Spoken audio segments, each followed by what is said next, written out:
Evening అండి. So, actually ఒక రకంగా చెప్పాలంటే it's little disappointment for me today. ఆహ్, అంటే చాలామంది రాలేకపోయినారు. ఎందుకో తెలీదు. మేబీ రేపు, ఎల్లుండి హాలిడేస్ అవ్వటం వల్ల. యాక్చువల్‌గా దీనిని దీన్ని రంజాన్ రోజు ప్లాన్ చేసుకున్నాం మేము. అసలు ఫస్ట్ అనుకున్నప్పుడు రంజాన్ రోజు ప్లాన్ చేసుకున్నాము. కానీ రంజాన్ అంటే ఫెస్టివల్, ఆ రోజు ఎట్లా వస్తారు అన్నది ఒక చిన్న డౌట్ ఉంది. 30వ తారీఖు అంటే రేపు పెడదాం అనుకున్నాము. రేపేమో అసలు సుందరయ్య విజ్ఞాన కేంద్రమే మొత్తం సెలవుంది. సో, తప్పలేదు. ఇవాళ ఈవినింగ్ పెట్టడం తప్పలేదు. ఎందుకంటే ముఖ్యంగా నేను నా జాబ్ కారణంగా నేను హైదరాబాద్‌లో ఉండకపోవటం, ప్రతిసారి మా ఊరు నుంచి ఇక్కడికి రావటం, వచ్చినప్పుడల్లా ఒక సీఎల్ అయిపోతుంది. మాకేమో ఏడాదికి ఉండేది 8 సీఎల్స్. 8 సీఎల్స్‌లో ఆల్రెడీ ఈ సంవత్సరం ఈ మూడో నెల అవ్వకుండానే 4 సీఎల్స్ వాడేశాను. సో, ఇవాళ రేపు యాక్చువల్‌గా పెడితే రేపు నాకు సీఎల్ పెట్టాల్సిన అవసరం ఉండదు అని చెప్పి రేపు ప్లాన్ చేసుకుంటే రేపు పొద్దున ఇది సెలవుంది. సో, ఇవాళ రావడానికి మళ్ళీ ఇవాళ కూడా నేను సీఎల్ అప్లై చేసి వచ్చాను.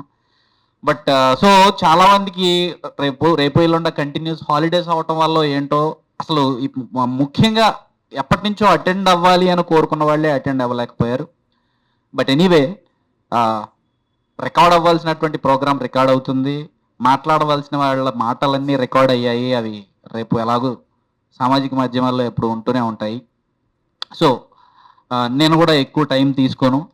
త్వరగానే ముగించేస్తాను. జనరల్‌గా నాకు స్పీచెస్ ఎప్పుడు ఏదో అప్పటికప్పుడు మాట్లాడేటివే రాసుకోవడం నాకు తెలియదు. కానీ బాబాసాహెబ్ గురించి ఆయన రాసినటువంటి పుస్తకం గురించి మాట్లాడాల్సినప్పుడు కొంచెం జాగ్రత్తగా మాట్లాడాలి కాబట్టి కొంచెం జస్ట్ బుల్లెట్ పాయింట్స్‌లా రాసుకున్నాను. ఫస్ట్ ఆఫ్ ఆల్ ఈ పుస్తకం తెచ్చినటువంటి ఎన్నెలపెట్ట పబ్లికేషన్స్ శేషు యాక్చువల్‌గా వాడి కమ్యూనిజం పట్ల చాలా ప్రేమ ఉన్నటువంటి మనిషి శేషు ఇంట్లో కూడా మనకి ఎటు చూసినా we can see communism clearly. కానీ శేషుకి ఒక అంటే ఒక అద్భుతం జరగాలి కదా ఎప్పుడైనా. వాడి జీవితంలో ఒక అద్భుతం జరిగింది. ఏదో ఒక టైంలో అంబేద్కర్ని చదివాడు. అంబేద్కర్ ఎలాంటి అంటే నేను అంబేద్కర్ గురించి ఇప్పటిదాకా అందరికీ ఉన్నాయి కదండి. నా ఫీలింగ్స్ చెప్తాను. నేను అంబేద్కర్ని చదివాను. ఒకసారి అంబేద్కర్ గారిని చదివిన తర్వాత అర్థం చేసుకుని చదివితే ఆ ప్రొఫౌండ్ ఆ నాలెడ్జ్కి ఫిదా అయిపోతామండి. అండ్ ఆయన గిరిలోంచి బయటికి వెళ్ళలేం. సో, ఎప్పటి నుంచో శేషుకి ఉంది అంబేద్కర్ని మళ్ళా జనాల్లోకి తీసుకెళ్ళాలి. ఇంటెన్షనల్గానో న్యాచురల్గానో ఎలా జరిగిందో తెలియదు. అంబేద్కర్ రచనలు సొసైటీలో అట్టడుగునుండిపోయాయి. ప్రతి రచన ఎప్పుడో 1930లో రాసినటువంటి చలం పుస్తకాలు ఇంకా చదువుతున్నారు.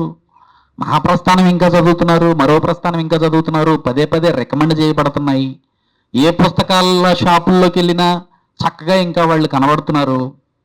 అసలు ఇంతకన్నా ఎక్కువ స్టఫ్ ఉన్నటువంటి అంబేద్కర్ గారి పుస్తకాలు అలా 14 వాల్యూమ్స్గా అవైలబుల్గా ఉన్న, నిజానికి వాటిని పుస్తకాలుగా కొనుక్కొని చదవాల్సిన పని లేదు. గవర్నమెంట్ వెబ్సైట్లో 14 వాల్యూమ్స్ పీడిఎఫ్స్ డౌన్లోడ్ చేసుకోవచ్చు. బట్ స్టిల్ ఎవరు చదవట్లేదు. ఇంటెన్షనల్గా చదవట్లేదా ఏమో తెలీదు. అర్థం కాదు అంబేద్కర్ చాలా కాంప్లెక్స్ లాంగ్వేజ్ రాశారు, అర్థం కాదు అని నెమ్మదిగా అందరి మెదళ్ళలోకి చూపించారు. సో, చదువుదామన్న ధైర్యం కూడా చాలా మంది చేయట్లేదు, అర్థం కాదేమో అని చెప్పి. నిజానికి తెలుగు కూడా అంతే కాంప్లెక్స్గా ఉంటుందండి. నేను ఇక్కడ వాళ్ళు ఎంత బాగా అంటే అనువాదం ఎంత బాగా చేశారంటే అర్థం కాకపోవడం ఏమో కానీ ఎక్కడ అంబేద్కర్ గారు రాసిన దాన్ని ఒక పొల్లు కూడా వాళ్ళు మార్చలేదు. ఎగ్జాక్ట్గా రాశారు. ఎగ్జాక్ట్గా ఆయన కాంప్లెక్సిటీ లెవెల్కి తూగే తెలుగు భాష వాడి రాశారు. సో, నిజానికి పాత వాళ్ళకి 1960s 1970sలో చదువుకున్న వాళ్ళకి ఏమన్నా అర్థమయ్యే అవకాశం ఉంటుందేమో కానీ మా తరం వాళ్ళకి 90s 80sలో స్కూలింగ్లో ఉన్న వాళ్ళకి ఎవరికి కొంచెం కష్టమేనండి తెలుగు అది గ్రిప్ ఉంటాం. సో, సంవత్సరంన్నర క్రితం శేషు నన్ను ఫస్ట్ వీటిని వీడియోస్గా తీసుకెళ్దాము అంబేద్కర్ గారిని, చెప్తే వింటారు కదా చదివే ఓపిక లేని వాళ్ళు అన్నప్పుడు వీడియోస్ స్టార్ట్ చేశాం. సేమ్ ఈ 2 టాపిక్సే నేను వీడియోస్ చేసి యూట్యూబ్లో పెట్టానండి. యాక్చువల్లీ ఆ రెండింటికన్నా ముందు నా అన్వేషణ అనే ఛానల్కి సంబంధించినటువంటి రిజర్వేషన్ గురించి ఏదో ఒక వీడియో చేస్తే దానికి కౌంటర్గా నేను వీడియో చేశాను. దానికి బీభత్సంగా వ్యూస్ వచ్చినాయి. ఆ తర్వాత చేసినటువంటి ఈ టాపిక్స్కి పెద్దగా వ్యూస్ రాలేదు. సో అది కూడా మళ్ళీ డిసప్పాయింట్మెంట్. అంటే ఓకే మనం చేస్తున్నాం కానీ చూడట్లేదు, చూసేవాళ్ళు కూడా ఉన్నారు కానీ ఊహించిన రెస్పాన్స్ కాదు అది. సో మళ్ళీ అది అలా మరుగున పడిపోయింది. రీసెంట్గా life at the rate of Buttaigudem పుస్తకానికి పనులు జరుగుతున్నటువంటి టైంలో శేషు మళ్ళీ ఒకసారి నాతో అన్నాడు, నువ్వు మళ్ళీ ఎందుకు కుల నిర్మూలనను రీట్రాన్స్లేట్ చేయకూడదు అని చెప్పి. అసలు నువ్వు ఆ మాటని సాహసమైన ఎట్లా చేసావు, దాన్ని అర్థం చేసుకోవటానికే చాలా బాధ, మళ్ళీ దాన్ని ఇంకొక అనువాదం చేయటం కూడా నా వల్ల కాదేమో. నీ వల్ల కాకపోయింది, నువ్వు సరిగా చేయకపోతే మ్యాక్సిమం ఏం చేస్తాం, ప్రింట్కి వెళ్ళటం మానేస్తాము. చదివితే నీకు ఇంకా బాగా దాని మీద గ్రిప్ వస్తుంది కదా, నష్టపోయేది ఏముంటుంది. సరే వాడి మాట తీసుకొని మొదలుపెట్టాను. ఒకసారి మొదలుపెట్టిన తర్వాత గోవిందరాజు గారు అన్నట్టు అంబేద్కర్ పూనేస్తాడండి, మనకి తలలో కూర్చుండిపోతాడు వచ్చి. ఒక్కొక్కసారి ఒక్కొక్క సెంటెన్స్, కంటిన్యూస్ సెంటెన్స్ ఒక పేజ్ ఉంటుంది కానీ వదలబుద్ధి కాదు, అర్థం చేసుకోబుద్ధి అవుతుంది. అంటే వచ్చి కూర్చుంటాడు అనమాట, డెఫినెట్గా మైండ్లో కూర్చుంటాడు. ఒక్కోసారి నిజంగానే బ్రెయిన్లో విస్ఫోటనం జరిగేది అర్థం చేసుకోవడానికి. సో కంటిన్యూస్గా ఆపకుండా దాన్ని చేసాము. అసలు ఈ పుస్తకాన్ని చదువుతారా, చేయగలమా, నువ్వు అసలు ఎందుకు చేస్తున్నావు, దీన్ని జనాలకి చదవడం ఇష్టం లేదు, అర్థం కాదు అనే పరిస్థితి నుంచి పుస్తకం వేస్తున్నామని చెప్పి ప్రీ ఆర్డర్ చేస్తే కరెక్ట్గా ప్రీ ఆర్డర్ పెట్టినటువంటి వారం రోజుల్లో 600 కాపీలకి అడ్వాన్స్ బుకింగ్ వచ్చిందండి. ఇప్పుడు ఈ మధ్యకాలంలో ఏ పుస్తకానికి జరగలేదు.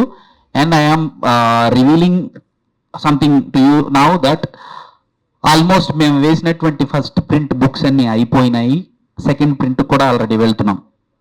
సో జనాలకి చదవడం ఇష్టం లేదు అనేది కూడా పూర్తిగా నిజం కాదండి. జనాలకి చదవాలని ఉంది కానీ దే వాంట్ అదే ప్యాలెటబుల్గా ఈజీగా ఉంటే చదువుదామని చెప్పి చాలామంది వెయిట్ చేస్తున్నారు అని చెప్పి ఈ పుస్తకానికి వచ్చినటువంటి రెస్పాన్స్ నాకు అర్థమయ్యేలా చెప్పింది. సో తర్వాత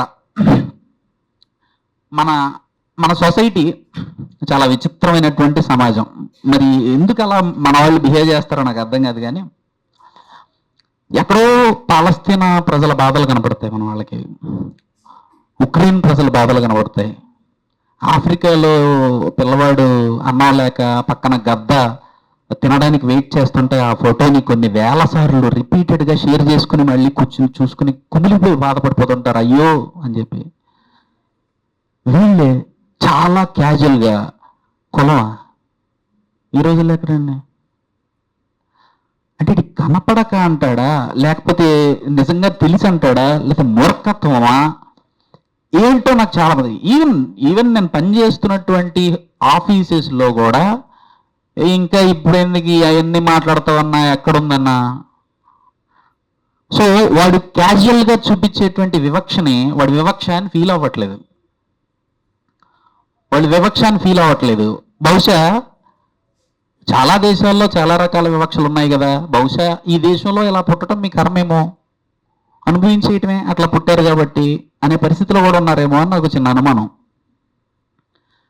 రియాలిటీని యాక్సెప్ట్ చేయరు. రోజు దేశంలో కనీసం ఒక 100 సంఘటనలు జరుగుతాయి, అది కూడా మనకు రికార్డ్ అయితే కదా మనకు తెలిస్తే. అసలు రికార్డు కానివి, కెమెరాలో షూట్ చేయబడనివి, కనీసం మీడియా దృష్టికి రానివి ఎన్ని సంఘటనలు జరుగుతాయి అంటారు. 150 కోట్ల ప్రజలు ఉన్నటువంటి దేశంలో దారుణమైనవి లైవ్లో రికార్డ్ అయినవి కేవలం కులం వల్లే అంత దారుణంగా మారుతీరావు గారు చంపేశాడు అని తెలిసాక కూడా ఇంకా కులం ఎక్కడా అనే వాళ్ళు నాకు అసలు నిజానికి కులాన్ని సీరియస్గా నెత్తి మీద మోసే వాళ్ళకన్నా వీళ్ళ నోట్లో యాసిడ్ పోయాలనిపిస్తుంది.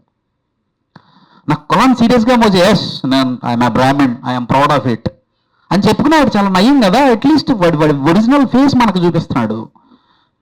నేను సెక్యులర్ అంటూ, నేను అభ్యుదయవాదిని అంటూ, నేను హేతువాదిని అంటూ చెప్పుకుంటూ లోపల మాత్రం దాన్ని అలాగే మోసేవాడు అత్యంత ప్రమాదకారి కదా. ఎందుకంటే మన మధ్య తిరుగుతుంటాడు, ఎప్పుడు పొడుస్తాడో తెలియదు. వీడి డేంజర్ అని తెలిస్తే వాడి పట్ల జాగ్రత్తగా ఉంటాం. అందుకనే ఓపెన్గా వాళ్ళ మతాన్ని చాటేవాళ్ళు, ఓపెన్గా ఎస్ అని చెప్పేవాళ్ళు నాకు బెటర్ అనిపిస్తారు. ఈ ముసుగు లో ఉన్న వాళ్ళకన్నా కూడా. తర్వాత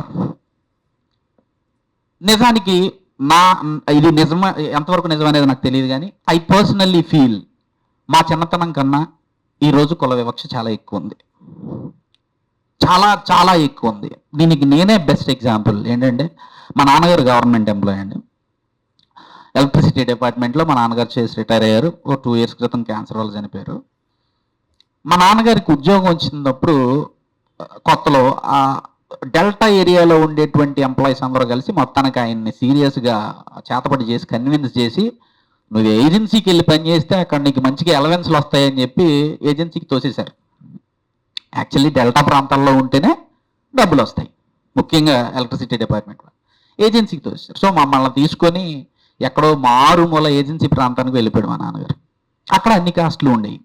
నాకు ఊహ తెలిసింది, నేను పేరు కూడా చెప్పాలండి, నాకు ఊహ తెలిసింది కంచేటి రామారావు గారు అనేటువంటి ఒక కోమట్ల ఆయన ఇంట్లో. ఆయన ఎప్పుడో చనిపోయి ఉంటాడు బహుశా. వాళ్ళ ఇంట్లో వాళ్ళు ఆ ఇంటికి వెనకాల వాళ్ళు ఉండేవారు, ముందు మేము ఉండేవాళ్ళం. అలా తర్వాత కాలంలో మా నాన్నగారు చాలా ఊళ్ళకి షిఫ్ట్ అయ్యారు. ఏ ఊర్లోనూ కూడా యాక్చువల్గా మా నాన్నగారు మమ్మల్ని దళిత వాడల్లో ఉంచలేదు. దానికి ఆయన రీజన్ ఏంటనేది నాకు తెలీదు. ప్రతిసారి కూడా ఏదో ఒక అప్పర్ కాస్ట్ ఇంట్లోనే మేము అద్దెకున్నాం. లిటరలీ ఒక 3 సంవత్సరాలు బ్రాహ్మణ ఇంట్లో అద్దెకున్నాం.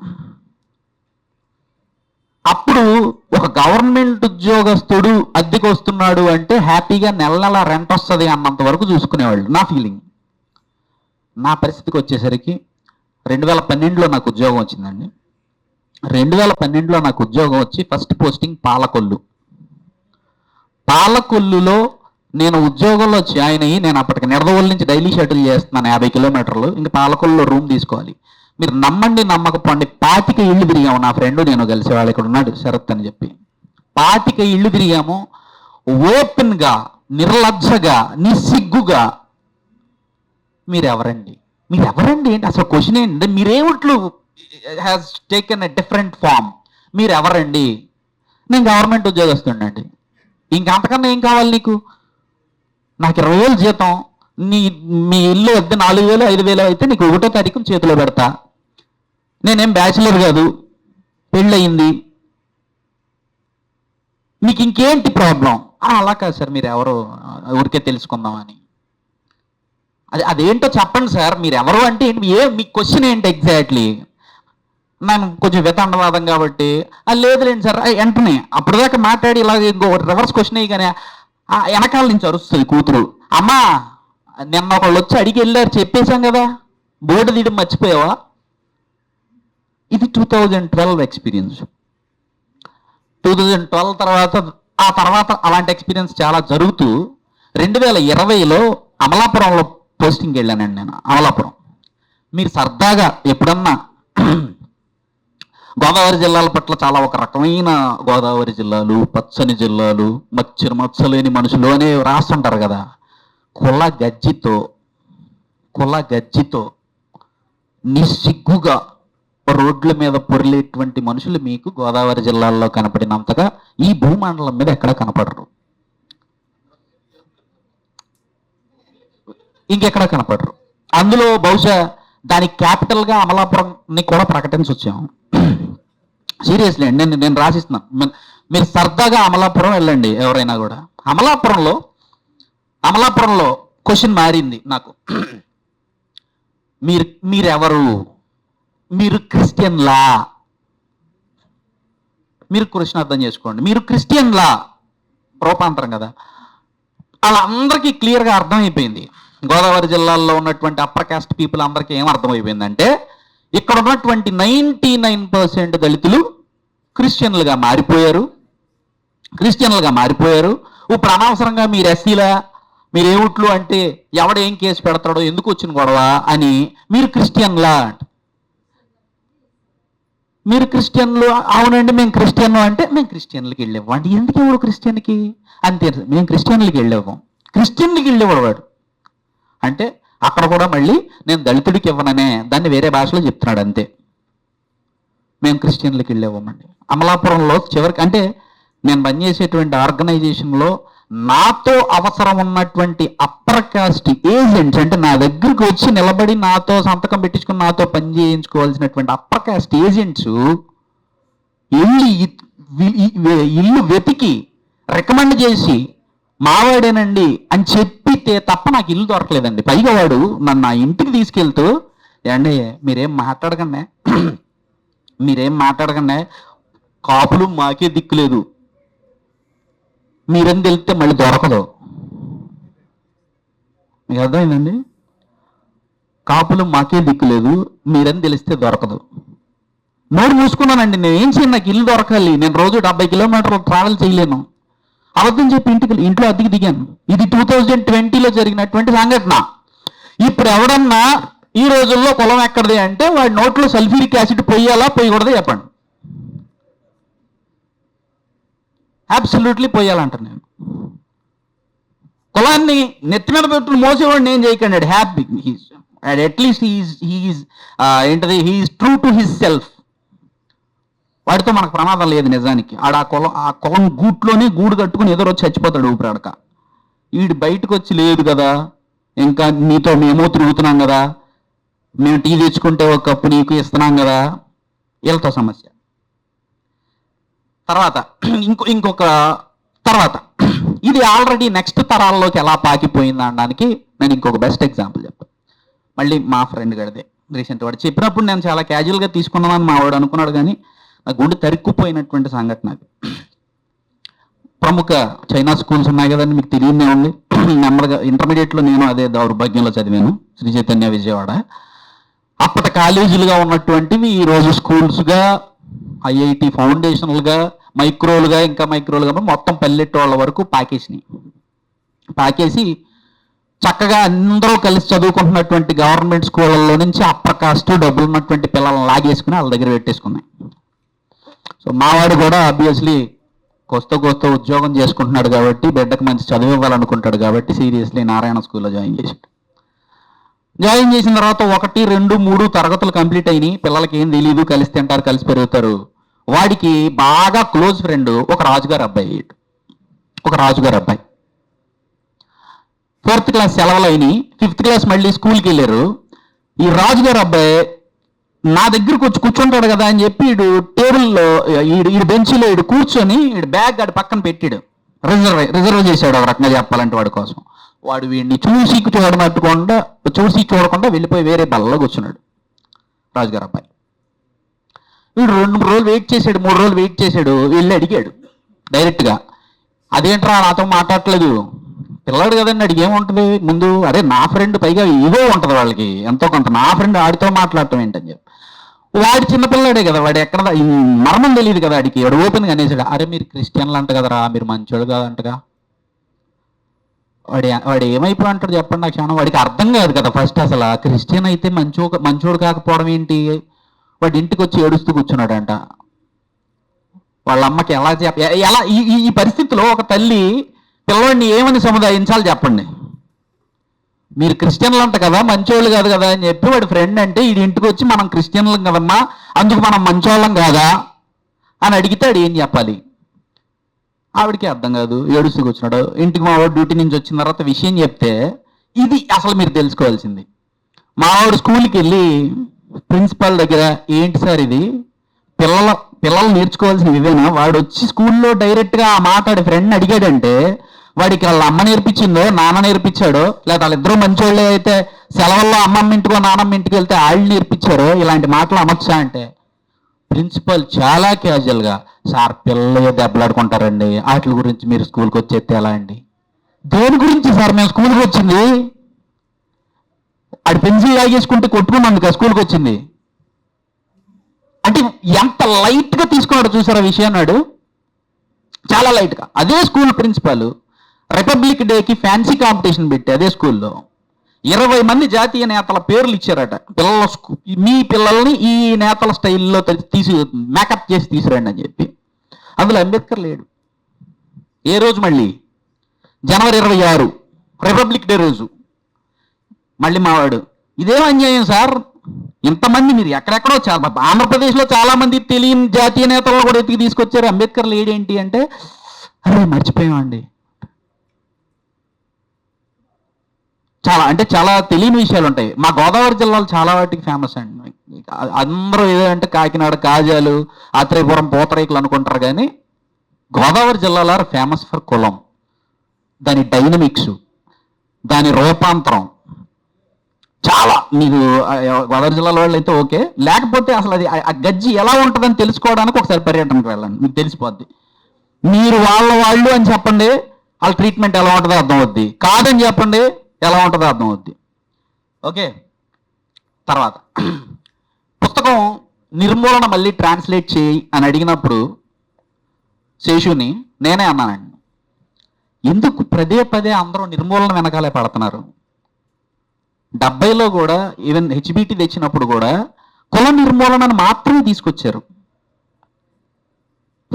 పుట్టుకి ఎలా జరిగిందనే ఆవశ్యకత ఎవరికి లేదు, తెలుసుకోవాలనే ఆవశ్యకత ఎవరిని అడగ చూడండి. ఇంత దారుణంగా కులాన్ని ప్రాక్టీస్ చేసేటువంటి ఈ దేశంలో, 140 కోట్ల మంది ఉన్నటువంటి దేశంలో అసలు కులం ఎలా వచ్చిందిరా అంటే ఎవరి దగ్గర ఆన్సర్ ఉండదండి. Unless if he reads Ambedkar propose చేసినటువంటి థియరీని చదివిన వాడు మాత్రమే దానికి ఆన్సర్ చెప్పగలుగుతాడు తప్ప మిగిలినోడు ఎవడో చెప్పలేడు, చెప్పినా చాలా వేగ్గా చెప్తాడు. నేను చాలా అంటే ఎగ్జైట్ అయిపోయి ఇలా వెంట్రుకలు నుంచునేయండి caste origin mechanism and development చదువుతున్నప్పుడు. ఎందుకంటే కొలంబియా యూనివర్సిటీలో 1916లో గోల్డెన్ వీజర్ అనేటువంటి ఆంథ్రోపాలజిస్ట్ కండక్ట్ చేసినటువంటి సెమినార్లో యాజ్ ఎ స్టూడెంట్, మీరు ఇది మైండ్లో పెట్టుకోవాలి, అంబేద్కర్ అనగానే మనకు వచ్చేటువంటి ఇమేజ్ ఏంటంటే రాజ్యాంగాన్ని రచించినటువంటి మహామేధావి మైండ్లోకి వస్తాడు. కానీ ఒకసారి మీరు 1916 కొలంబియా యూనివర్సిటీకి వెళ్తే ఈ పేపర్ని చదివి వినిపించేటువంటి టైంకి అంబేద్కర్ వయసు 25 సంవత్సరాలు, 25 years old. మీరు సరదాగా ఈ పుస్తకం చదివిన తర్వాత please read the English version of Ambedkar, your mind will blow for the command he has on English and the subject. 25 ఏళ్లకి caste origin mechanism development theory propose చేయాలి అంటే అప్పటికి, అంటే బై ద ఏజ్ ఆఫ్ 25 అప్పటికి వచ్చినటువంటి కాస్ట్ థియరీస్ అన్ని ఆయన చదివేసి ఉండాలి. అప్పటికే దీనికి కారణమైనటువంటి శాస్త్రాలని వేదాలని కూడా ఎంతో కొంత చదివేసి ఉండాలి. అదర్వైజ్ ఆ థియరీని ప్రపోజ్ చేయటం సామాన్యుల వల్ల అయ్యేటువంటి ఇదైతే కాదు. మొత్తం థియరీలో ఆయన చెప్పేది 2 పాయింట్లు, కానీ ఆ 2 పాయింట్లని మీకు అర్థమయ్యేలా చెప్పడానికి ఆయన తీసుకునేటువంటి ఎగ్జాంపుల్స్, థియరీ కన్స్ట్రక్ట్ చేసినటువంటి విధానం. ఇక్కడ నేను అంబేద్కర్ నాకు జీవితం ఇచ్చినటువంటి ఒక రాజ్యాంగ రణబాత్ అని మాట్లాడలేదు. ఒక స్టూడెంట్, ఒక 25 ఏళ్ల కుర్రాడు ఎంత సీరియస్గా చదివితే అటువంటి ఒక థియరీ ప్రపోజ్ చేస్తాడు. సో కుల నిర్మూలన చదవటం అనేది పక్కన పెడితే పుట్టుక ప్రపోజ్ చేసినటువంటి అంటే ఆ థియరీని చదవాలి. ఆ థియరీ చదివితేనే ఆయన ఎంత మేధావి అనేది అర్థమవుతుంది. చుట్టుపక్కల మీ చుట్టుపక్కల ఉన్న ఒక 50 మంది అంబేద్కర్ గారు మేధావి అంటే మీరు మేధావి అనకండి దయచేసి, ఇప్పటి నుంచి అయినా మానండి. మీకు ఆయన మేధావి అన్న విషయం అర్థమైన తర్వాత ఊరికే మేధావి అంటూ ఊరుకోరు, మీరు చదువుతూనే ఉంటారు, జీవితం సరిపోదు.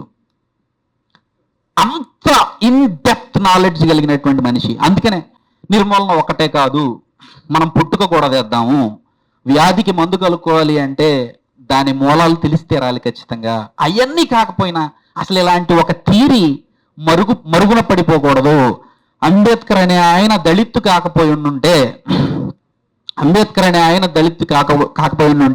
అంబేద్కర్ అనే ఆయన మీద బలవంతంగా ఈ దేశ ప్రజలందరూ, ఈ దేశ పెద్దలందరూ కలిసి దళితుల కోసం మాత్రమే ఏదో చేశాడన్న ముద్ర వేయకుండా ఉండుంటే, ఆయన అప్పర్ కాస్ట్ మనిషిగా ఈ థియరీ ప్రపోజ్ చేసి ఉంటే ఈ పాటికి థియరీ నరనరాల్లోనూ చిన్నపిల్లలకు కూడా ఎక్కిచ్చేసేవాళ్ళు.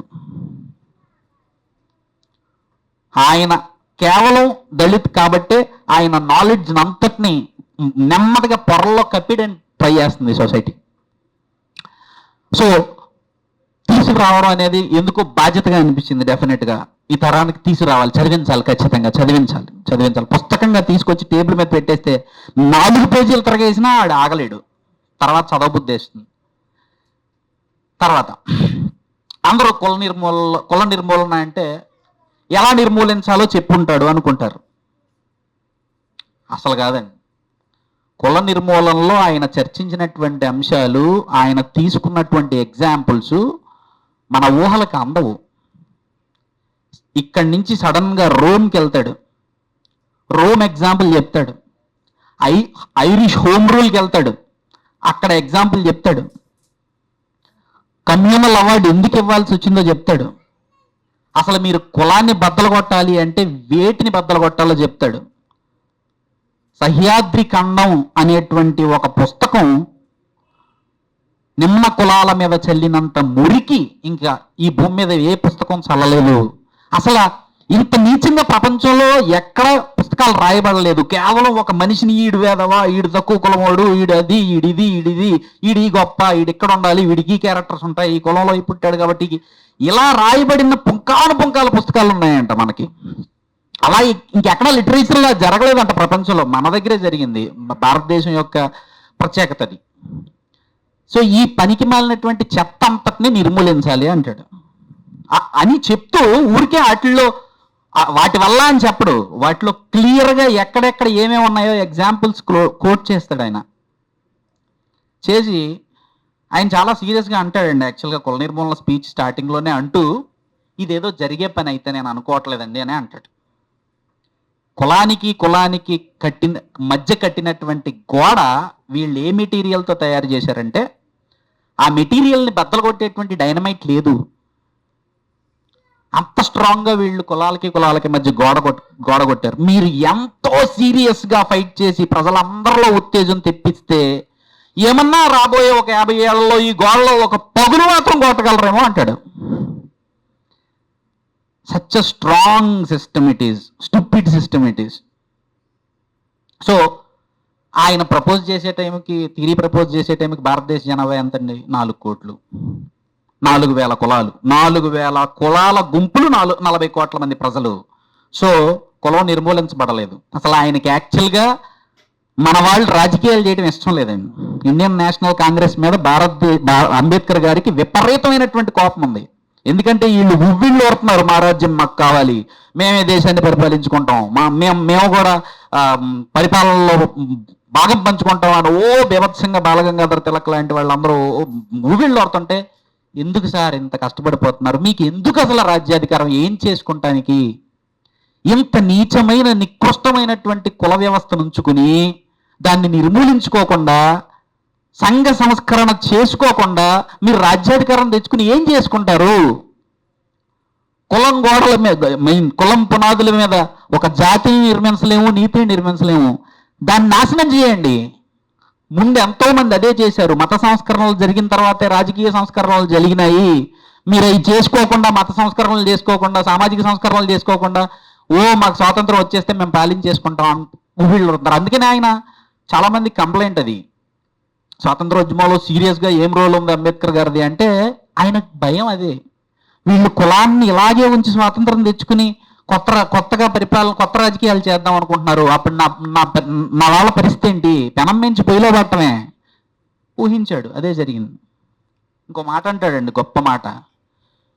కులం ఇవాళకి మీకు ఇదేదో ప్రాంతీయ సమస్యగా కనపడినా ఇదెంత ప్రమాదకరమైందంటే, ఏ రోజైతే హిందువులు భారతదేశాన్ని వదిలి ఈ భూమి మీద ఇతర ప్రాంతాలకి తరలిపోతారో ఆ రోజు వీళ్ళు ఈ కులాన్ని ఇక్కడి నుంచి అక్కడికి కూడా మోసుకుపోతారు. ఆయనకన్నా గొప్ప ప్రొఫెసీ చెప్పినటువంటి మనిషి భూమి మీద ఉన్నాడని నేనైతే అనుకోవట్లేదు. ఎందుకంటే 100 ఏళ్ల తర్వాత ఎగ్జాక్ట్లీ అదే జరుగుతుంది. ఈ రోజు కుల వివక్ష కోసం అమెరికాలో చట్టాలు తేవాల్సినటువంటి పరిస్థితి. అంత గొప్పవాళ్ళు మనవాళ్ళు. సో కుల నిర్మూలనలో కేవలం నిర్మూలించడానికి మార్గాలే లేవండి, ఇంకా చాలా సబ్జెక్ట్ ఉంది. కాబట్టి కుల నిర్మూలన ఖచ్చితంగా చదివి తీరాలి. సాధ్యమా కుల నిర్మూలన అంటే ఐ డోంట్ థింక్ సో, అది సాధ్యం కాదు. సో నాకు బీయింగ్ ఎ దళిత్ నాకు నా కమ్యూనిటీతో చాలా పెద్ద సమస్య ఉందండి. నాకు చాలా పెద్ద సమస్య ఉంది. ముఖ్యంగా నా గోదావరి జిల్లాలో ఉన్నటువంటి దళితులతో ఇంకా ఎక్కువ సమస్య ఉంది. ఎందుకంటే ఎందుకో కులాన్ని దాచుకుంటున్నారండి. సీరియస్గా కులాన్ని దాచుకుని చెప్పకపోతే తెలియదు కదా అనుకుంటున్నారు. కాకపోతే మన వాళ్ళు ఎంత నీచులంటే, ఇంటి పేరు కొడితే ఆ ఇంటి పేరు ఏ కులాలకి ఏ కులాలకు ఉండే పాసిబిలిటీ ఉందో అని యాప్ ఒకటి మీరు ఎవరన్నా తయారు చేసి చూడండి. ఫేస్బుక్ కన్నా ఫాస్ట్గా మిలియన్స్లో డౌన్లోడ్స్ అయిపోతాయి. ఎందుకంటే పాపం చాలా కష్టపడుతున్నారు. గూగుల్ని అడుగుతున్నారు, పివి సింధు ఏ కులం, పివి సింధు ఏ కులం, లేకుంటే ఆయన ఎవరో ఏ కులం, ఇంకెవరో ఏ కులం. ఇప్పుడు ఈ యాప్ వచ్చిందనుకోండి, ఇంటి పేరు తెలుసుకుని ఎంటర్ చేస్తే ఒక 2-3 కులాలు వస్తాయి. మళ్ళీ ఇందులో ఒక రాత్రంతా ఒక చర్చ జరిపితే ఫైనల్గా ఒక డెసిషన్కి రావచ్చు. రీసెంట్గా సునీత విలియమ్స్ని అయితే మొత్తం అందరూ ఓన్ చేసుకున్నారు. మొత్తం కొంతమంది జోక్గా కూడా పెట్టారు అనుకోండి, అది అదే విషయం, సటైర్గా. కానీ విషయం అయితే సీరియస్. అంత మళ్ళీ మళ్ళీ వీళ్ళే 7 సముద్రాలు దాటకూడదు శాస్త్రాల ప్రకారం వీళ్ళే 7 సముద్రాలు దాటకూడదు. తప్పని పరిస్థితుల్లో ఒకవేళ దాటవలసి వస్తే దానికి ఏదో పరిష్కారం, పేడ నీళ్ళు చల్లుకోవడం, పేడలో దొరకడం, ఏదో ఉంటుంది మొత్తానికి. మరి అంతరిక్షం ఎట్లా బానిస్తారు? ఇప్పుడు ఎలా అంటే సిగ్గులేకపోవటం కదా మా అమ్మాయిని ఓన్ చేసుకోవటం. స్త్రీ అంటే కేవలం భర్త చెడ్డీ గడిగి నెట్టి మీద నీళ్లు చల్లుకో అని చెప్పిన మనమే సునీత విలియమ్స్ మనం అమ్మాయి భగవద్గీత తీసుకెళ్ళింది అని గొప్పగా చెప్పుకోవటం ఏం కరెక్ట్ అండి? అసలు కరెక్ట్ కాదు కదా. సో అంత హిపోక్రసీ ఉన్నటువంటి మనుషులు మన వాళ్ళు. తర్వాత అప్పర్ కాస్ట్స్ని వేలెత్తి చూపేటప్పుడు మనం ఏం చేస్తున్నాం అనేది దళితులందరూ ఒకసారి క్వశ్చన్ చేసుకోవాలని నా ఫీలింగ్ అండి. ఇవాళ నా కుటుంబంలో అన్ఫార్చునేట్లీ నేను ఒక్కడనే నాస్తికుడిని. నేను ఎందుకు నాస్తికుడిగా మారానో నాకు తెలియదు. చిన్నప్పుడు 2వ తరగతి నుంచి చర్చికి వెళ్ళటంతో నాకు సమస్య. మా అమ్మ ఎన్నో రకాలుగా నన్ను చర్చికి ఇడ్చుకెళ్ళడానికి ప్రయత్నించింది, కానీ నాకు సీరియస్లీ వాళ్ళందరూ మోకాళ్ళు వేసి ఇట్లా ప్రార్థన చేస్తుంటే నాకు ఎందుకో కొంచెం ఇదేంటిది, ఎవరు లేరు కదా వీళ్ళందరికీ, ఎవరిని చూసి ఇట్లా అంటున్నారు, అలాంటి సమస్య వచ్చేది. పైగా నాకు ఇంకొక మెయిన్ సమస్య ఏంటంటే, ఆడుకోవడానికి ఉన్న ఒక్క ఆదివారం చెడగొడుతుంది మా అమ్మ అని చెప్పి మా అమ్మాయి కోపం. ఒకవేళ దానికి కారణం ఈయన ఎవరో దేవుడు అని చెప్తుంది, ఆయన అయితే ఆయన మీద ఇంకా కోపం. ఎందుకంటే నేను చర్చిలోంచి బలవంతంగా మా అమ్మ చర్చిలో కూర్చోబెడితే ఆ కిటికీలోంచి ఇలా తొంగి చూస్తుంటే మా వాళ్ళు సీరియస్గా కర్రలు పట్టుకుని నేలబండ ఆడుకునే గెంతుతా ఎంజాయ్ చేస్తూ ఉండేవారు నా ఫ్రెండ్స్. నాకేంది కర్మ? పైగా ఆయన చెప్పేది ఏం అర్థమయ్యేది కాదు. 2వ తరగతికి ఏం అర్థం అర్థం కాదు కదా. సో నాకు మొదటి నుంచి నేను నాస్తికుడిని. మొత్తం ఎంటైర్ ఫ్యామిలీ సీరియస్గా క్రిస్టియన్స్. మా ఫ్యామిలీలోనే నేను రీసెంట్గా కొందరి ఇళ్ళకి వెళ్ళినప్పుడు నాకు అర్థం అవుతుంది ఏంటంటే, మొత్తం గోడలన్నీ ఎలా అయితే ఆర్థోడాక్స్ హిందువుల పూజ గదుల్లో ఒక 200 దేవుళ్ళ ఫోటోలు ఎలా ఉంటాయో, అలా మా క్రైస్తవుల ఇళ్లల్లో వాక్యాలు, ఫ్రేములు కట్టించినటువంటి వాక్యాలు మొత్తం గోడల నిండా అయ్యే ఉన్నాయి. నేను మైక్రోస్కోప్ పెట్టి చూస్తున్నాయి ఆడన్న పొరపాటున అంబేద్కర్ గారి ఫోటోలని విగ్రహాలని పెద్ద నమ్మనండి. నాకు అది అంబేద్కర్ గారి ఒక పుస్తకం ఏదన్నా ఒక చిన్న రచన అన్నా కనపడుతుందా అని చూస్తుంటే లేదు. అయితే లేకపోవటం వీళ్ళేదో పొరపాటు జరిగింది కాదండి.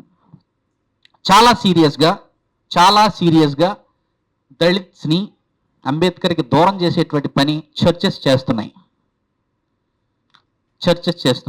ఎలా చేస్తున్నాయి అంటే, ఈ పని మనకి దేవుడు ఒక్కడే, మీరు పూజిస్తే ఆయన్నే పూజించాలి, ఇంకెవరిని పూజించినా మీరు ఆఫ్టర్ లైఫ్ మీరు అంతే, మీరు నిత్య నరకంలో తోయివేయబడతారు.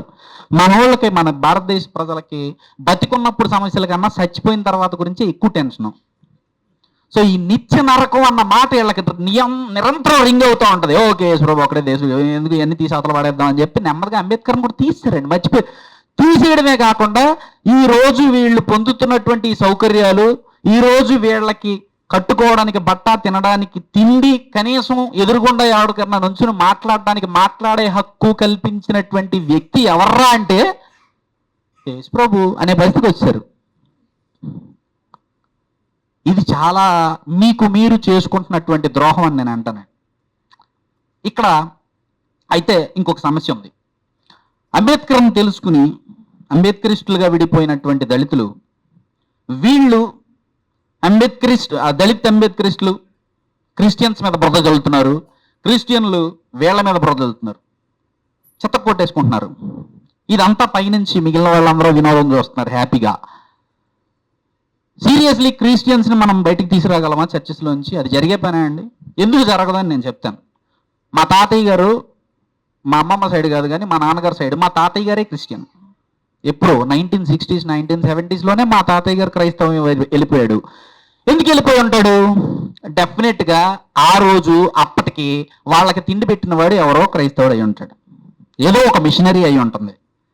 వాళ్ళకి జబ్బు చేస్తే ఏదో ఒక మిషనరీ మెడిసిన్ ఇచ్చి ఉంటుంది. సో ఆటోమేటిక్గా తిండి పెట్టిన వాడి కన్నా గొప్పడు. తిండి పెట్టిన వాడు దేవుడు కదండి, మనమే కదా అంటాం. తిండి పెట్టిన వాడు దేవుడే కదా.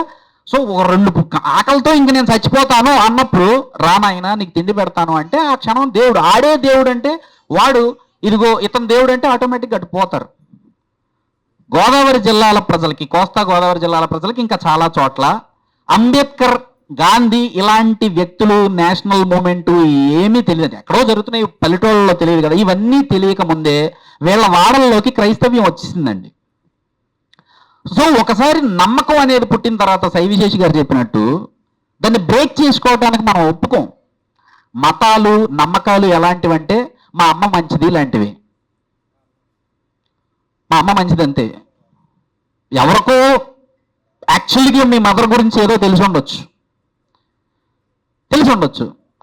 కానీ మనం తట్టుకోలేం, కనీసం వినడానికి కూడా సిద్ధపడం.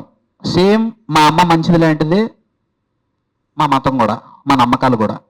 సో వీళ్ళని అందులోంచి బ్రేక్ చేసి తీసుకురావటం అనేది, ఆ ప్రయత్నమే వేస్ట్ అంటాను. ఇది ఎలా జీవితాంతం కొట్లాటగా ఉండిపోద్ది తప్ప ఉపయోగం లేదు. So seriously Ambedkarists and Christians both should think and unite. కొట్టుకోవటం మానేసి దయచేసి కలిస్తే తప్ప మీరు వివక్షకు వ్యతిరేకంగా పోరాడలేరు. వివక్షకి వ్యతిరేకంగా పోరాడలేరని ఎందుకు అంటున్నానంటే, వివక్ష అలాగే ఉంటుంది. ఇంకొక 100 సంవత్సరాలైనా వివక్ష అలాగే ఉంటుంది. ఎందుకంటే కులాలు ఉన్నాయి అంటే కుల వివక్ష కూడా ఉంటుంది. ఆబ్వియస్లీ కుల నిర్మూలన జరగదు. There is no possibility at all. ఎందుకంటే ఎవరో చెప్పినట్టు, ఏ దేశంలో అన్నా నువ్వు గొప్పోడు అవ్వాలి అంటే, నువ్వు ఒక తెలివైన వాడిగా ప్రూవ్ చేసుకోవాలంటే, ఒక ఇంటెలిజెంట్గా నీ మీద ముద్రపడాలంటే నువ్వు చదవాలి. నువ్వు విపరీతంగా నీ జీవితం అంతా పరుగు పెట్టి ఎక్కడో ఒక ఒలింపిక్స్లో ఒక 2 నిమిషాల గేమ్లో ప్రూవ్ చేసుకోవాలి. లేకపోతే విపరీతంగా చదివి ఒక పిహెచ్డి చేసి ఏదో ఒక ఆవిష్కరణ చేయాలి. అప్పుడు మాత్రమే నువ్వు గుర్తించబడతావు. అదర్వైజ్ నువ్వు ఎంత రిచ్ పర్సన్ కొడుకు అయినా కూతురు అయినా నువ్వు కాలగర్భంలో కలిసిపోతావు, లేదా నువ్వు ఒక మేధావిగా గుర్తించబడవు. కానీ ఇండియాలో హ్యాపీ ప్రివిలేజ్ అది. చక్కగా పలానా చోట పుడితే చాలు, పలానా కులంలో పుడితే చాలు, లేని పోని ప్రివిలేజ్ వచ్చేస్తుంది. ఈ ప్రివిలేజ్ పిల్లలతో ఆగిపోలేదండి. యాక్చువల్గా అప్పర్ క్యాస్ట్ సెల్లల్లో పెరిగేటువంటి జంతువులకు కూడా వచ్చేసింది. మీరు నమ్మండి నమ్మకపోండి, నేను విన్నాను ఇది, మీరు నమ్మరు. ఒకసారి ఎప్పుడో రోడ్డు మీద వెళ్తుంటే ఒక కుక్క చాలా భారీగా ఉంది, గట్టిగా అరుస్తుంది. అయ్యో భలే ఉందరా అది అంటే, చౌదరి గారు పెంచుకునేది అది. సార్ చౌదరి గారు పెంచుకుంటే అది ఎందుకు గట్టిగా? It is some good breed అంతే కదా. It is some good breed. ఆయన ఎక్కడో కొంచెం బాగా డబ్బులు పోసి, డబ్బులు ఉన్నాయి కాబట్టి ఎక్కడి నుంచో తెచ్చుకుని ఉంటాడు. అది ఎవరింట్లో పెరిగినా అలాగే మురుగుతుంది. ఏ రేంజ్కి నాటేశారో చూడండి. సో ప్రివిలేజ్ జంతువుల దాకా వచ్చేసింది. సో పిల్లలు ఎందుకు వదులుకుంటారండి? చస్తే వదులుకోరు. సో ఇక్కడ జరగాల్సింది ఏంటంటే, వివక్షితులైన వాళ్ళందరూ కొట్టుకోవటం మానేసి ఏకం కావటం అనేది చాలా ముఖ్యము. Otherwise you can't fight this caste evil. Time ఎక్కువ తీసుకుంటున్నాను, ముగించేస్తాను, అయిపోతుంది. తర్వాత ఇంకొకటి, ఇందాక ఈ డిస్కషన్ 2-3 సార్లు అయిపోయింది. ఇవాళ బ్రాహ్మణుడు ఎవరండి? ఇవాళ బ్రాహ్మణులు అంటే మనం గుళ్ళల్లో పూజారులు, మన ఇంటికి వచ్చి పూజలు చేస్తున్నటువంటి వాళ్ళు వీళ్ళు బ్రాహ్మణులు కాదండి. బ్రాహ్మణ్యాన్ని అనుకరిస్తున్న ప్రతి వాళ్ళు బ్రాహ్మలే. అసలు కులం ఎలా పాకింది అనేటువంటి విషయం చెప్పడానికి చాలా సింపుల్ లాజిక్ చెప్తాడు Ambedkar garu. It's just being imitated by the masses. పైవాడిని చూసి కింద వాడిని చేసే అనుకరణే కుల వ్యాప్తికి ఉపయోగపడింది తప్ప మరి ఇంకేం కాదు అని చెప్తాడు సింపుల్గా. మీకు ఆ అనుకరణ అనేది మన సమాజంలో ఈరోజు సీరియస్గా కనపడుతుంది. ఒకప్పుడు కనీసం వాడి ఇంటి గుమ్మం తొక్కలేదు బ్రాహ్మణ్, ఒక శూద్రుడు అంటే ఏ కులాలు వచ్చేస్తాయో మీ అందరికీ తెలుసు. వాడి ఇంటి గుమ్మం తొక్కలేదు. కానీ ఈరోజు అదే శూద్రులు ఏదన్నా ఇంట్లో పూజ చేసుకుంటే అచ్చంగా బ్రాహ్మణులా మేకప్ వేసుకుంటారు. మీరు అబ్జర్వ్ చేయండి. నీట్గా పంచె కట్టుకుంటారు. ఇదంతా ఎవరిది? వీళ్ళు ఏమైనా ఒక 50 ఏళ్ల క్రితం ఇలాగే కట్టుకున్నారా? కట్టుకోలే. అది ఒక 50 ఏళ్ల క్రితం వీళ్ళు ఎవరికి ఒంటి మీద గొడ్లే లేవు. నెమ్మదిగా డబ్బులు సంపాదించుకున్న తర్వాత, ఆర్థికంగా స్థిరపడిన తర్వాత, కాస్త రాజకీయ శక్తి సంపాదించిన తర్వాత ప్రతి కులము చేస్తున్నటువంటి పని బ్రాహ్మణుణ్ణి అనుకరించడమే. సో ఒకసారి బ్రాహ్మణుణ్ణి అనుకరించడం అంటూ మొదలెట్టిన తర్వాత అందులో ఫస్ట్ రూల్, బుక్లో రూల్ నెంబర్ 1, నువ్వు చేయాల్సింది దళితుణ్ణి హీనంగా చూడటము. ఇది నేర్చుకోవాల్సినటువంటి ఫస్ట్ రూలు. ఈ మొత్తం సమాజం నిలబడింది దళితుడి గుండెల మీద. దళితుడి గుండెల మీద మాత్రమే నిలబడింది. అట్టడుగున ఉన్నటువంటి దళితులు మొత్తం ఏదన్నా ఫెమైన్ వచ్చి ఒకేసారి చచ్చిపోయినా, అందరికైనా పైన ఉన్న వాళ్ళు ఎలిమినేట్ అయిపోయినా కులం పోద్ది ఆటోమేటిక్గా. కేవలం వాడు మాకన్నా హీనుడు అన్న ఒక ఉటోపియాలో మొత్తం ఒక 140 కోట్ల మంది ప్రజలు ఉన్నటువంటి దేశం బతుకుతుంది. చాలా చాలా విచిత్రమైనటువంటి సమాజం ఇది. సీరియస్లీ అండి, అంబేద్కర్ గారి పుస్తకాలు ఎవరో ఒకళ్ళు అనుకుంటే అది అది అయ్యే పని కాదండి. ఆయన ఒక చోట అంటాడు, మనువు నిజంగా అలాంటి వాడు అనేవాడు ఉన్నాడని నేనైతే అనుకోవట్లేదు. కానీ వాడే గనక ఉండుంటే వాడు ఒక డేర్ డెవిల్. వాడు ఈ దేశంలో ఒక అశరీర ఆత్మగా 1000 ఏళ్లుగా అలా బతికే ఉన్నాడు అంటాడు.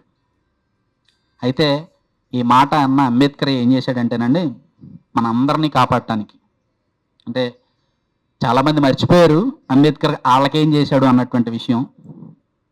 వీళ్ళందరినీ కాపాడటానికి మధ్యలో ఆయన ఆత్మను పరిచాడు అంబేద్కర్ గారు. మనువుకి మనకి మధ్యలో ఆయన ఆత్మని పరిచాడు. Through his constitution, through his writings and speeches. ఇప్పుడు చాలా తెలివిగా ఏం చేయబడుతుందంటే ఈ పొర తొలగించబడుతుంది. ఈ మధ్యలో ఒక రకంగా మనం దీన్ని ఓజోన్ లేయర్ అనుకుంటే, అంబేద్కర్ గారి writings and speeches and his constitution and his ideas of socialism and his ideas of secularism, ఈ ఐడియాస్ అనే ఈ ఓజోన్ లేయర్, ఈ ప్రొటెక్టివ్ లేయర్ని నెమ్మదిగా పీలికలుగా చింపేస్తే మళ్ళా డైరెక్ట్గా మనకి మనువు గారు పడిపోతాడు మీద.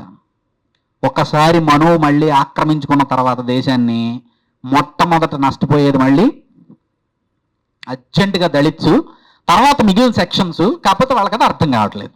అందరికన్నా ముందు దళితులు, అందరికన్నా ముందు విమెన్. నాకు సీరియస్గా మా మనువాదాన్ని విపరీతంగా నెత్తికెత్తుకునే ఆడవాళ్ళని చూస్తే జాలేస్తుందండి, కోపం రాదు. సీరియస్గా వాళ్ళ నుంచి మనువాదాన్ని ఇంప్లిమెంట్ చేస్తే అసలు తట్టుకోగలరా? 100 అక్కర్లేదు, సరదాగా సతీసాగా మనం ఇంప్లిమెంట్ చేస్తేనో అవుట్ కదా. సో అదేం తెలియక ఇదేదో గొప్పది అనుకుంటున్నారు. సో ఇంకా నా స్పీచ్ని ముగిస్తానండి. నేను కొన్ని కంప్లైంట్స్ కూడా విన్నాను. అనువాదం పూర్తి స్థాయిలో చేయలేకపోయానని, ఎక్కడన్నా కొన్ని వదిలేశానని చెప్పి. ఇది నేనే యాక్సెప్ట్ చేస్తున్నాను. ఎందుకంటే నేను మొదలుపెట్టిన ఉద్దేశమే అందరికీ అర్థమయ్యేలా చేయటం. సో ఆ అర్థమయ్యేటువంటి క్రమంలో చదివే స్పీడ్కి ఎక్కడ ఏది బ్రేక్ పడుతుంది, ఇది బ్రేక్ వేసే అవకాశం ఉంది అనుకుంటే దాన్ని కుదిరినంత సాఫ్ చేశాము. ఎక్కడన్నా కొండకొచ్చో ఒక్కొక్క లైన్ తీయాల్సి వచ్చింది, అంతే తప్ప అది కూడా డెఫినెట్గా అది తీసేస్తే ఎసెన్స్ పోయేదైతే కాదు. బట్ మా శేషు అంటాడు, స్టిల్ ఈ పుస్తకం రిలవెన్స్ 15 సంవత్సరాలే, లేదా 10 నుంచి 15 సంవత్సరాలే తర్వాత మళ్ళీ ఖచ్చితంగా మరో అనువాదం రావాలి. ఇది 90s 20s పిల్లల కోసం ఈ అనువాదం అనుకుంటే, ఈ తరం పిల్లల కోసం మళ్ళీ రావాలి కదా. అండ్ నాట్ ఓన్లీ కాస్ట్ కులం పుట్టుక నిర్మూలన, ఇంకా అలాంటి అద్భుతమైనటువంటి రైటింగ్స్ అండ్ స్పీచెస్ అంబేద్కర్ గారివి చాలా ఉన్నాయి. మాకు కూడా కొన్ని ఐడియాస్ ఉన్నాయి. ఇంకా చాలామంది వచ్చి మాతో కలవాలి. So that we have to bring back Ambedkar in to this society to save ourselves from the fangs of the fascist devil which is sitting right in front of our door step. కనబడకపోవచ్చు కానీ మీకు it is there. ఏదో జరుగుతుంది అని భయపడుతున్నారు. Actual జరిగిపోయింది, జరగాల్సినటువంటి damage అంతా జరిగిపోయింది. నిన్న నా ఫేస్బుక్లో రాశాను. మొత్తం నాజీలని యూదుల వైపు తిప్పడానికి, ప్రపంచ యుద్ధాలకి కారణం అవ్వటానికి హిట్లర్ అనేటువంటి మూర్ఖుడికి 100 సంవత్సరాలు పట్టలేదు, 10 సంవత్సరాలు పట్టింది. ఆ 10 సంవత్సరాలు మన దేశంలో అయిపోయి ఇంకొక 5 సంవత్సరాలు కూడా మళ్ళీ ఇచ్చాం. సో ఆల్రెడీ సగం కుళ్ళిపోయింది. కాపాడుకోవాల్సినటువంటి పరిస్థితి మనకే ఉంది. దానికి ఉపయోగపడేటువంటి చాలా ఇంపార్టెంట్ వెపన్ అంబేద్కరే అని చెప్పి మేము ఫీల్ అవుతున్నాము. ఆ పనిలో భాగంగా ఈ పుస్తకాన్ని తేవటం ముందడుగ్గా భావిస్తున్నాము ఎన్నెలపెట్ట పబ్లికేషన్స్ అండ్ మేము. సో భవిష్యత్తులో ఇంకా మరిన్ని అంబేద్కర్ రచనలు తేవటానికి మేము ప్రయత్నిస్తాము. అందులో భాగం కమ్మని మిమ్మల్ని కూడా కోరుతున్నాను. ఇంతసేపు ఓపిక్గా కూర్చొని మాతో పాటు ఉన్నందుకు, దీనిలో పార్టిసిపేట్ చేసినందుకు ధన్యవాదాలు. నేను ఒక వ్యక్తికి చాలా ఇంపార్టెంట్గా నేను థ్యాంక్స్ చెప్పాలి. ఆయన గోవిందరాజు చక్రధర్ గారు. ఆయన ఎవరో కూడా నాకు తెలియదు. నేను రాసేసిన తర్వాత ఎడిటింగ్కి ఎవరికి ఇస్తున్నావు అని చేసిన అడిగితే నాకు ఒక ఆయన ఉన్నారు మైండ్లో, ఆయనకి ఇస్తాను అన్నారు. సో వాడు ఎంత పొద్దున్న లేస్తే రచయితలతోనూ పెద్దవాళ్ళతోనూ తిరిగేవాడు. సో నేను వాడికి వదిలేశాను. లిటరలీ అండి, ఆయన నాకు నా డ్రాఫ్ట్ని కరెక్ట్ చేసి ఇచ్చిన తర్వాత నేను ఎంత ఆనందపడ్డానంటే I felt like student. Seriously, ఆయన నిజంగానే జర్నలిజం స్కూల్కి ప్రిన్సిపల్గా పనిచేసి రిటైర్ అయ్యారు. ఆయన స్కూల్లో నేను స్టూడెంట్గా జాయిన్ అయితే ఆయన నాకు చేతికి ఒక అసైన్మెంట్ ఇచ్చి ఇది ట్రాన్స్లేట్ చేసుకుని పట్టుకురారా అంటే నేను దాన్ని చాలా బుద్ధిగా ట్రాన్స్లేట్ చేసుకుని గురుగారు చేశానండి చూడండి అంటే, ఇదిగోరా నాన్న ఇక్కడ తప్పులు చేసావు, ఇవి తీసేయి, ఇవి ఉంటే అనువాదంలో నీకు గొంతుకు దగ్గర ముళ్ళులాగా అడ్డుపడతాయి, మొత్తం సాఫీగా దిగిపోవాలంటే ఇది తీసేయని చెప్పి ఆ కరెక్షన్స్ అన్ని చేశారు. అది చేసిన తర్వాత ఆయన అన్నట్టు 2% కాదండి రీడబిలిటీని పెంచింది. ఆయన కరెక్షన్స్ దాదాపు 10 to 15% పెంచాయి. సో అందుకు నేను సదా కృతజ్ఞుడిని సార్ గురువు గారు. Thank you so much. Thanks అండి, థ్యాంక్ యూ సో మచ్. మళ్ళా కుదిరితే అతి త్వరలోనే మళ్ళీ మరొక పుస్తక సభలోనో మరొక రకంగానో కలుద్దాం. Thank you so much.